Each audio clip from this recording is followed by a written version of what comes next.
আসসালামু আলাইকুম রহমতুল্লাহ। আমি আলিনুর বলছি ali4x.com থেকে। আজকে ভিডিও নাম্বার 7, টপিক ফরেক্স বুল আর বেয়ার মার্কেট এবং স্টক বুল আর বেয়ার মার্কেটের সাথে ফরেক্স বুল আর বেয়ার মার্কেটের কম্পারিজন। আশা করি এখান থেকে আপনারা অনেক কিছু শিখবেন। তার আগে আমি ডিসক্লেমার দিয়ে নিচ্ছি, এই ভিডিওগুলো actually entertainment purpose and educational purpose. আপনারা এখান থেকে শুধুমাত্র এডুকেশনের জন্য, এমনকি নিজেদের ফরেক্স ট্রেডিংয়ের সক্ষমতা বাড়ানোর জন্য এই ভিডিওগুলো করা হচ্ছে। আমার অতীতের কর্মক্ষমতা, ফলাফল, ভবিষ্যতের ফলাফলের কোনো গ্যারান্টি নেই। সুতরাং আমি আপনার ট্রেডিংয়ের ক্ষয়ক্ষতির জন্য কোনো দায় স্বীকার করব না। এই ডিসক্লেমার দেওয়ার উদ্দেশ্য হচ্ছে ফরেক্স ট্রেডিং খুবই রিস্কি, খুব risky. Unless you are too much confident and have enough studied on the particular field, you cannot just go and trade with the real money. এর আগে আমি বলেছি যে আপনারা শুধুমাত্রই ডেমো অ্যাকাউন্টে প্র্যাকটিস করবেন। যখন ডেমো অ্যাকাউন্ট প্র্যাকটিস করে ডেমো অ্যাকাউন্ট থেকে কন্টিনিউয়াসলি মানি মেক করতে পারবেন, ঠিক তখনই ফরেক্স অ্যাকাউন্টে, রিয়েল অ্যাকাউন্টে আপনারা ট্রেড করবেন। So let's jump into the main topics and main matters. Forex trading, forex bull R bear market কি? এগুলো খুবই সহজ। Let's go to the XM Global Limited. এখানে আপনারা দেখতে পাচ্ছেন একটা, আমার পয়েন্টটা লক্ষ্য করলে বুঝবেন যে এখানে বুল ক্যান্ডেল বলতে কিভাবে বুঝলাম যে এটা বুল, কারণ ক্যান্ডেলের ল ছিল, এটা ক্যান্ডেলের ওপেন ছিল এক্স্যাক্টলি এই প্রাইসটা, তারপর ক্যান্ডেলটি উপরের দিকে চলে গেছে স্ট্রেট রে। এক মাসে ক্যান্ডেলটা উপরের দিকে গিয়ে ক্লোজ হয়েছে, এখানে ক্লোজ হয়েছে, এখানে ছিল মান্থলি হাই। সুতরাং বোঝা যাচ্ছে যে এই ক্যান্ডেলটি উপরের দিকে প্রাইস উঠেছে, সুতরাং প্রাইস ঊর্ধ্বমান ছিল সারা মাস ধরে। এই পুরা ক্যান্ডেলটিকে বলা হচ্ছে বুল ক্যান্ডেল। আবার উদাহরণস্বরূপ বলতে গেলে এই যে রেড কালার ক্যান্ডেলগুলো দেখা যাচ্ছে, এই রেড কালার ক্যান্ডেলগুলোকে বলা হচ্ছে বেয়ার ক্যান্ডেল। এর কারণ এটা ছিল ক্যান্ডেলের open price, candle went up and then yesterday back crashed down to the lowest point here, the monthly lowest. তারপরে এটা ছিল ক্যান্ডেলের মান্থলি ক্লোজ পয়েন্ট বলতে বোঝাচ্ছি যে প্রাইস। তাহলে ক্যান্ডেলের এই পুরা মাস জুড়ে এটা সম্পূর্ণভাবে বলা হচ্ছে যে এটা একটি bear candle usually red colour দিয়ে রিপ্রেজেন্ট করা হয়, bull candle usually green colour দিয়ে রিপ্রেজেন্ট করা হয়। আপনারা কালারগুলো যে কোনোভাবে চেঞ্জ করতে পারবেন এখানে, যে দেখেন এখানে প্রপার্টিতে কালার, কমন, এগুলো যখন আমি সফটওয়্যার টিচ করি তখন আরও ডিটেল আলোচনা করব। মূল কনসেপ্ট হচ্ছে মার্কেট উপরের দিকে গেলে বুল, মার্কেট ক্র্যাশ খেলে নিচের দিকে গেলে বেয়ার। ওকে, এই ট্রেন্ড লাইনটা লক্ষ্য করুন, এই যে ট্রেন্ড লাইন, এই ট্রেন্ড লাইনটা উপরের দিকে গেছে। সুতরাং এই পয়েন্ট থেকে আমার এই যে এই পয়েন্ট থেকে একেবারে এই পয়েন্ট পর্যন্ত আপনি সম্পূর্ণভাবে ওভারঅল বলতে পারেন যে market is bull, this is the bull market. Okay, so how many years does it take to go until there? 32 months. Okay, 32 months.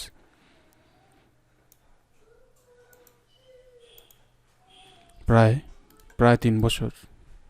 ওকে, 3 বছরে 4672 pips।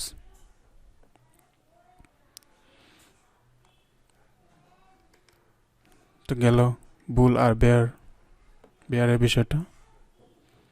এবার আমরা উদাহরণ দিয়ে বুঝিয়ে দিলাম লাইভ ট্রেডিং দিয়ে। এটা দেখেন, actually my live trading account, এই যে প্রাইস লাফাচ্ছে, up and down, getting very soon. Okay, এখানে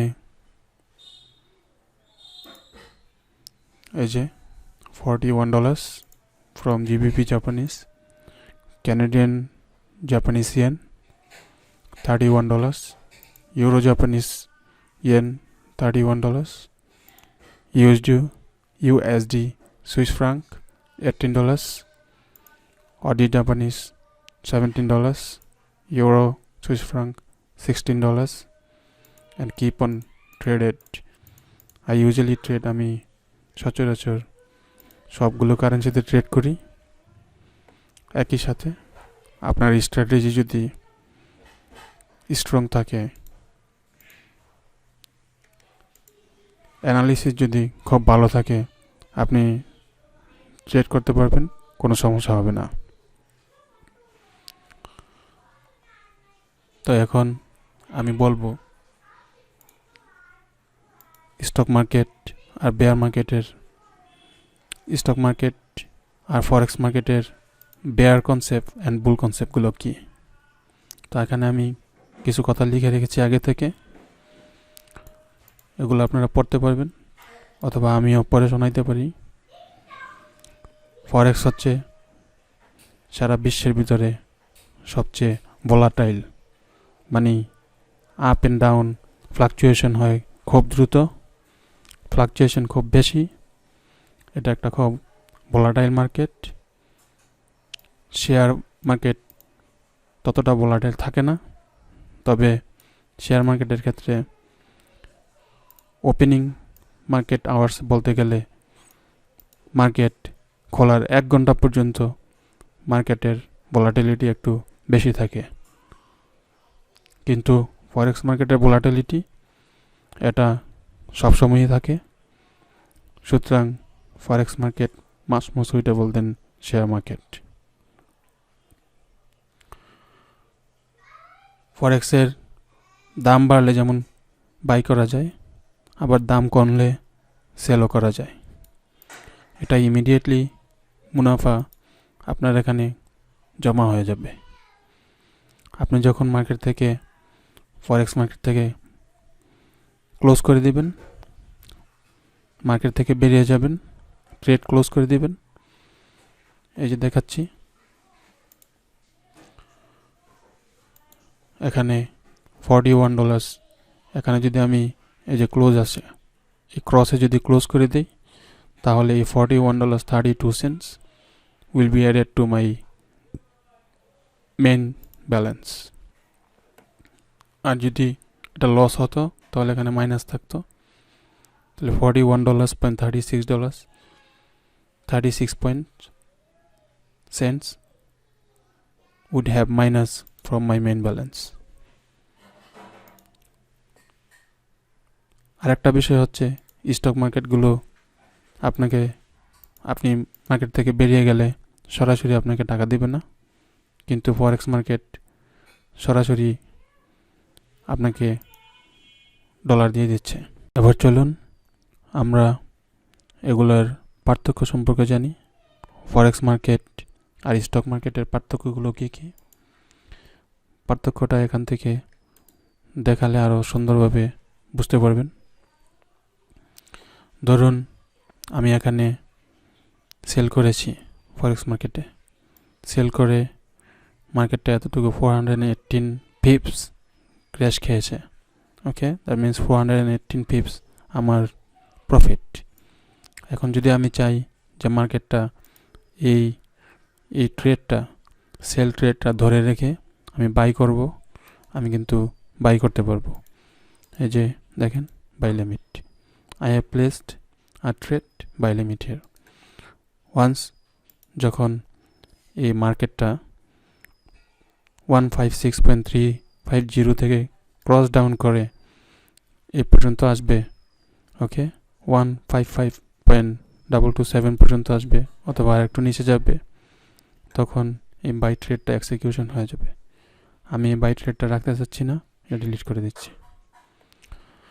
এমনকি আপনি সরাসরি মার্কেটে, এটা ছিল sell pending buy pending order, আমি অ্যাকচুয়ালি সরাসরি মার্কেট এক্সিকিউশনে বাই করতে পারতাম ইমিডিয়েটলি, কিন্তু আমি সেটা করিনি। ওকে, সো ফরেক্সে কী করতে পারবেন আপনারা, সরাসরি যেমন বাই করতে পারবেন একই ট্রেডে, আবার একই ট্রেডে সেল করতে পারবেন, কিন্তু স্টক মার্কেটিংয়ের ক্ষেত্রে সেটা সম্ভব না। আপনি যদি এখানে বাই করেন তাহলে একটা নির্দিষ্ট সময় পরে আপনি যখন বুঝবেন যে স্টক মার্কেট আর এই কোম্পানির স্টক আর বাড়ার কোনো সম্ভাবনা নেই, তখন আপনাকে এই মার্কেটটা সেল করতে হবে। আর আপনার ওই সেল প্রাইসে কি করবে, অন্য একজনে কিনে নেবে। ওই সেল প্রাইসটা যখন কিনে নেবে তখন আপনি টাকা ক্লেম করতে পারবেন। এভাবেই স্টক মার্কেটে থেকে আপনি টাকা ক্লেম করতে পারেন, তবে সেটা 2 থেকে 3 দিন অথবা সপ্তাহখানিক সময় নেই, কিন্তু ফরেক্স মার্কেট ইমিডিয়েটলি পে করে। ফরেক্স market compare to the stock market এটা একটা খুব বড় মার্কেট। ওকে, আপনারা দেখবেন যে স্টক মার্কেট আর ফরেক্স মার্কেটের ক্যাপিটাল কত, এটা গুগলে সার্চ দিয়ে জেনে নিতে পারবেন। তো ফরেক্স মার্কেটে রিস্ক খুব বেশি, আপনি খুব অল্প ব্যালেন্স দিয়ে বেশি টাকা বেশি কিছু কিনতে পারবেন, যেমন 100 অথবা $1 থেকে $100 পর্যন্ত দিয়েই আপনারা ট্রেড করতে পারবেন। স্টক মার্কেটিংয়ের ক্ষেত্রে তা হয় না। স্টক মার্কেটিংয়ের জন্য অ্যাটলিস্ট 25K হলে ভালো হয়। ফরেক্স মার্কেটের ক্ষেত্রে অ্যাটলিস্ট $500 থেকে $2000 হলেই শুরু করা যায়। এটা হচ্ছে খুব decent amount you need to trade into the forex and stock market. তো আশা করি ফরেক্স মার্কেট আর স্টক মার্কেটের কম্প্যারিজন আমি তুলে ধরতে পেরেছি। আরও কিছু জানার থাকলে আমাকে কমেন্ট বক্সে জানাবেন। দেখি তো আমার আর কোনো পয়েন্ট বাকি আছে কিনা।